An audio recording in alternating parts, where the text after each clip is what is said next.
La situación de la inflación en nuestro país preocupa, los índices no parecieran ser alentadores y justamente en esto tiene mucha importancia lo que se va a conocer desde el próximo jueves cuando estén los datos oficiales de la inflación que hemos tenido en el último mes. Así como están las cuestiones ahora con las estimaciones que se han realizado de manera privada, se ha establecido que Argentina es el segundo país con inflación más alta de América Latina, viniendo nada más y nada menos que por debajo de Venezuela. En este sentido también preocupa la proyección del Gobierno Nacional. Recordarán ustedes, sobre el final del 2020 había hecho una proyección de una inflación del 29% anual para el 2021, aunque los números parecieran no ser tan alentadoras, esperando un 48% de inflación anual. Pero para brindar más detalles, vamos directamente a saludar a la especialista, a Gisela Beritier, quien es economista y quien nos va a brindar un panorama sobre lo que está sucediendo en nuestro país. Gisela, buenos días. Joel y Flavia te saludamos desde Córdoba Noticias.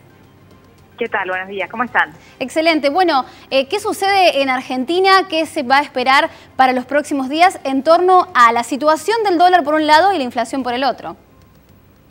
Bueno, acá tenemos el problema principal que se está planteando para el Gobierno Nacional, que es el tema del control de la inflación, ¿no? Lo que hemos visto el año pasado es una gran recesión económica y aún con esa tremenda recesión, los índices de inflación no bajaron. Fueron menores, digamos, al 50% del anterior, pero de todas maneras fueron 36,5%.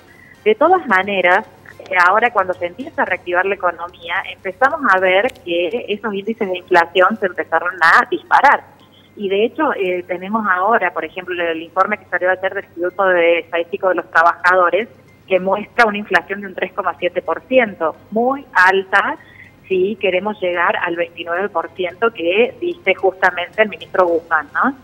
Realmente plantear un indicador o un índice de inflación de un 29% con los índices que estamos teniendo actualmente, que se estima que estemos terminando con un 50% de inflación hacia fin de año, realmente implica tener que meter acciones que no sabemos qué va a pasar en una economía que viene tan vapuleada. De entrada, ¿qué estamos viendo con respecto al dólar? Que lo van a mantener relativamente planchado. Cualquier cuestión que se haga con respecto al dólar automáticamente se traslada a precio. Entonces, en ese sentido, van a tener que mantener un fino equilibrio entre ver cómo hacen para que esto no se transforme en una olla de presión, es decir, planchar el dólar y que después de las elecciones termine en una devaluación más brusca.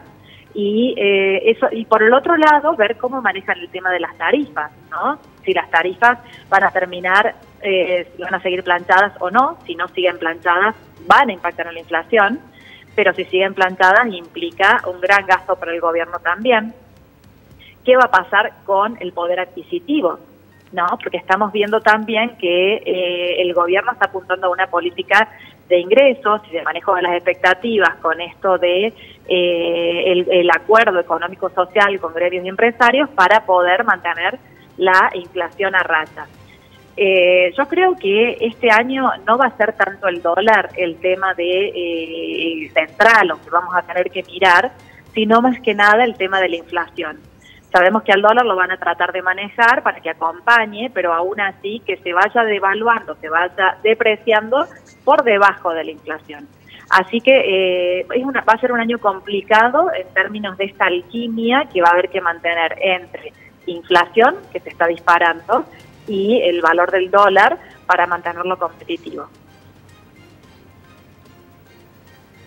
Bien, bueno, Gisela, la pregunta también en este panorama que estás comentando, sabemos que de a poco van descongelándose los precios y en este sentido observamos una economía que todavía no está tanto en movimiento, aunque bien lo mencionabas recién, hay muchos sectores o la mayoría ya han vuelto a la actividad. ¿Qué podemos esperar para el próximo, lo que resta de marzo y hacia adelante, sin hacer futurología porque es imposible, pero qué se puede esperar con este mayor movimiento de lo que se espera que sea el consumo, esta decisión de tratar de lo que se va a tratar hoy en diputados con respecto al impuesto a las ganancias? ¿Esto va a ayudar a inyectar más dinero líquido en la economía, ayudando a que descienda la inflación o cuál es la proyección?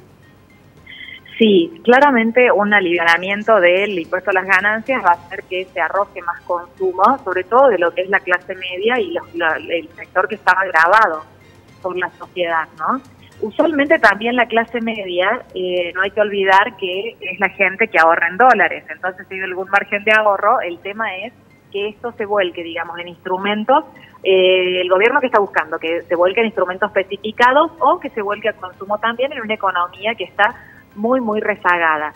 Pero bueno, realmente hay que ver cómo termina impactando. Bueno, sí me parece que tuvimos un problema de comunicación. Gisela, ¿nos escuchás? Bueno, así vamos a intentar restablecer la comunicación, pero bueno, Joel, es parte de lo que se viene analizando, de lo que también se venía vaticinando, este 29% de inflación a nivel anual que se espera, pero pareciera estar muy lejos de la realidad. Claro, claro, totalmente. Bueno, cuando se hace este tipo de análisis, sobre todo, por ejemplo, cuando se aprueba presupuesto y se tienen que definir estos números, bueno, a veces se peca de optimista, ¿no? Y uno no habla puntualmente de este gobierno solo, ¿no? Recordemos también en el gobierno anterior, cuando se hablaba de llegar a la inflación de un solo dígito, bueno, también me parece que se pecó mucho de optimista. ¿Cuánto de esto es una proyección, un ideal y cuánto se puede llevar a la realidad, ¿no? Sí, lo que muchas veces has mencionado, cuánto es realidad y cuánto es relato. Sí, la verdad que, bueno, la verdad que la historia en realidad o el año lo va a terminar decantando.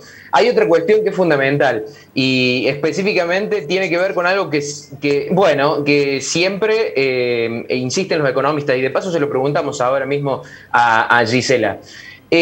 Siempre se insiste en esto de dar confianza, de la previsibilidad y demás. ¿En qué modo incide en la economía otras cuestiones distintas a las cuestiones económicas? Parece un trabalengua, pero digo, me refiero a si el gobierno perdió credibilidad por, no sé, el vacunatorio COVID, si perdió credibilidad por otro tipo de decisiones, ¿puede impactar en la economía esto? No, la realidad es que eso impacta en el humor más político y social, no tanto en lo que es el económico, ¿no? Sí, obviamente que en el humor económico impacta mucho más el tema de qué va a pasar con el tema del Fondo Monetario Internacional. Eso sí es central y si se llega a un acuerdo antes o después de las elecciones. La verdad que antes de las elecciones implica tener que hacer reingenierías y poder hacer consensos y acuerdos que posiblemente sean no gratamente recibidos por el común de la sociedad en términos de ajustes o reingenierías que haya que hacer, ¿no? Entonces ya el gobierno empezó a decir justamente que va a patear ese acuerdo para después de las elecciones.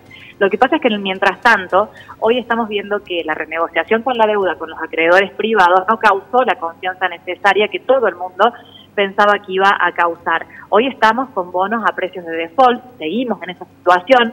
Eso implica que es, digamos, para el país es muy difícil conseguir endeudamiento a tasas bajas como hay en el resto del mundo, en un momento en donde realmente es necesario el financiamiento y en todas las economías del mundo por el tema de la recesión que ha habido por la pandemia. Entonces, hoy en Argentina eso no está sucediendo, no estamos pudiendo acceder a digamos, endeudamiento con tasas relativamente bajas, y esto sí impacta fuertemente en todo lo que es el humor económico y el humor de los inversores también. Totalmente, Giselle, esto sin lugar a dudas, además de los humores que decías, el humor del consumidor, del argentino, que lamentablemente cada vez tiene más desconfianza. Así que muchísimas gracias por la información y por todo tu análisis. No, muchas gracias a ustedes y que anden muy bien.